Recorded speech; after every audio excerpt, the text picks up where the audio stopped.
तो ये है यार लव बब्बर भाई की डीएसए सीट। इसमें 450 क्वेश्चन लिखे हुए हैं, बट मैंने जब इसको नंबरिंग की तो मुझे 449 ही मिले। एक इधर उधर हो गया होगा क्या पता, बट ये इस नंबर को ही फॉलो कर रहा हूँ मैं। और सेक्शन वाइज सारे क्वेश्चन सॉल्व करेंगे, देखते हैं। शुरुआत करने जा रहे हैं हम एक एरे से। पहला ही क्वेश्चन है रिवर्स द एरे। तो एरे रिवर्स करने के लिए सिंपल सी चीज़ है कि अगर कोई भी एरे गिवन है उसको हमें अपोजिट ऑर्डर में, यानी कि पीछे से चलते हुए क्रम में लिखना है। उसको हम लोग रिवर्स्ड एरे बोल देंगे। आ जाते हैं अपने इंटेलिजे में और एक न्यू जावा फाइल बना लेते हैं with the name of arrays. And इसको मैं नंबरिंग कर दूंगा ताकि ये सीक्वेंस रहे। तो 1_arrays बोल रहा है नॉट वैलिड क्वालिफायर। ओके, तो मैं इसको करूँगा A1_arrays। अब इस वाली क्लास में मैं क्या करने वाला हूँ, जितने भी एरेज के क्वेश्चन हैं वो मैं डिफरेंट मेथड बना के उनमें सॉल्व करूँगा। तो सबसे पहले अपना मेन लिख लेते हैं, इसको हाइड कर देते हैं, इसकी अब ज़रूरत नहीं है। थोड़ा जूम कर लेते हैं, इतना काफ़ी रहेगा, वो अपनी ज़रूरत के हिसाब से आगे पीछे कर लेंगे।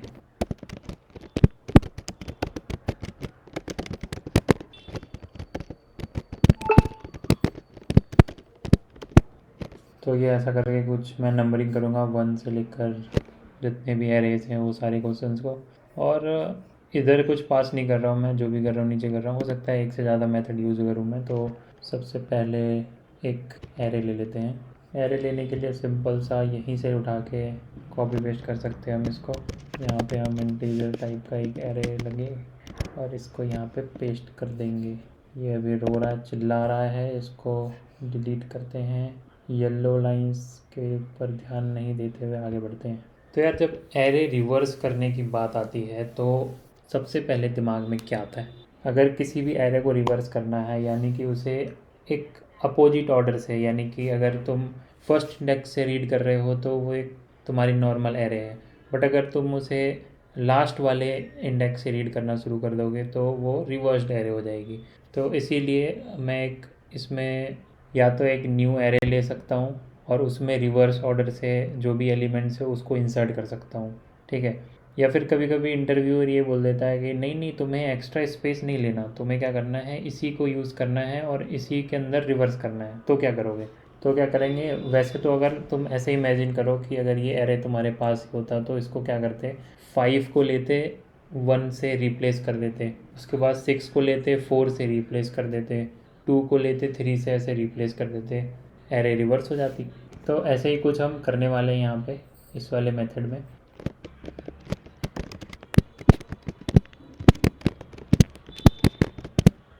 तो सबसे पहले मैं 2 वेरिएबल को यूज़ करके करने वाला हूँ, तो इसीलिए इसको 2 वेरिएबल वाला बना लेते हैं। एरे यहाँ पे डालते हैं और मैं रिवर्स्ड एरे जो है वो उसके अंदर ही प्रिंट करूँगा। या फिर ऐसा कर लेते हैं, यहाँ पे ऐसा आउट करते हैं सिंपल सा। तुम वैसे फोर लूप लगा के भी एरे प्रिंट कर सकते हो, बट मैं इनिशियल एरे प्रिंट कर रहा हूँ।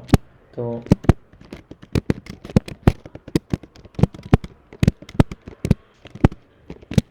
एरेज फंक्शन को यूज़ कर लेता हूँ। एरेज डॉट टू स्ट्रिंग हमारे पास एक बिल्ट फंक्शन है, इसके अंदर एरे डाल दूंगा, वो एज इट इज़ प्रिंट हो जाएगा। तो अगर यहाँ तक कोड चल रहा है तो आगे भी चलना चाहिए। इसको रन करके देख लेते हैं एक बार। तो रन करने के बाद सीधा सीधा नीचे इनिशियल एरे जो है वो हमारे पास प्रिंट हो गया। अच्छी बात है। अब इसको रिवर्स कर लेते हैं। रिवर्स करने का जो लॉजिक है वो मैं यहाँ पे लिखने वाला हूँ। इसको बोलूँगा मैं 2 वेरिएबल रिवर्स लॉजिक। तो इंटीजर टाइप का 2 वेरिएबल ले लेते हैं। इसमें var1 जो है वो स्टार्टिंग से चलेगा और var2 जो है उसको चलाऊंगा मैं एंड से। तो एंड कहाँ पे हो रहा है, arr.length, ठीक है, यहाँ पे एंड हो रहा है।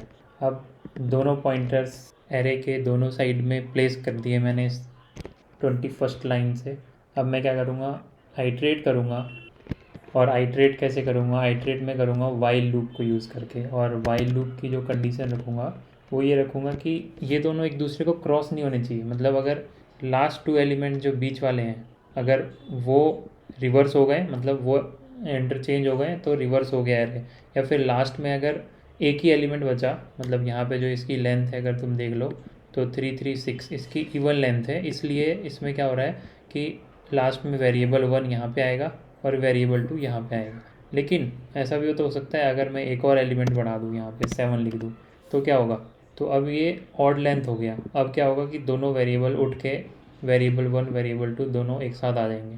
ठीक है, तो मैं किसी भी कंडीशन में वेरिएबल 1 जो है अपना, उसको वेरिएबल 2 से छोटा नहीं करना चाहता। अगर वो छोटा हो जाएगा तो वो मतलब एक दूसरे को छोड़कर अपोजिट डायरेक्शन में चलने लग जाएंगे, वो मैं नहीं चाहता।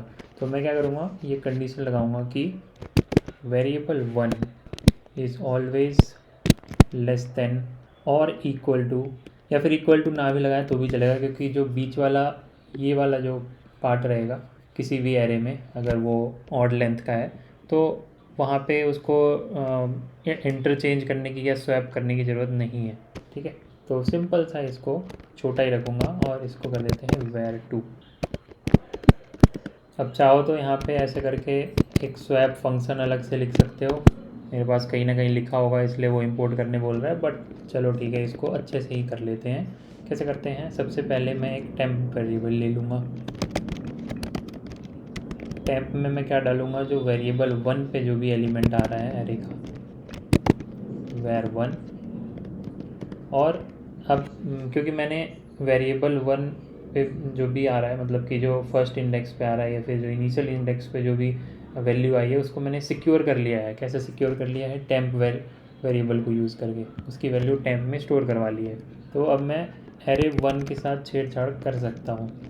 एरे 1 को मैं यहाँ पे एरे 2 से रिप्लेस कर दूँगा।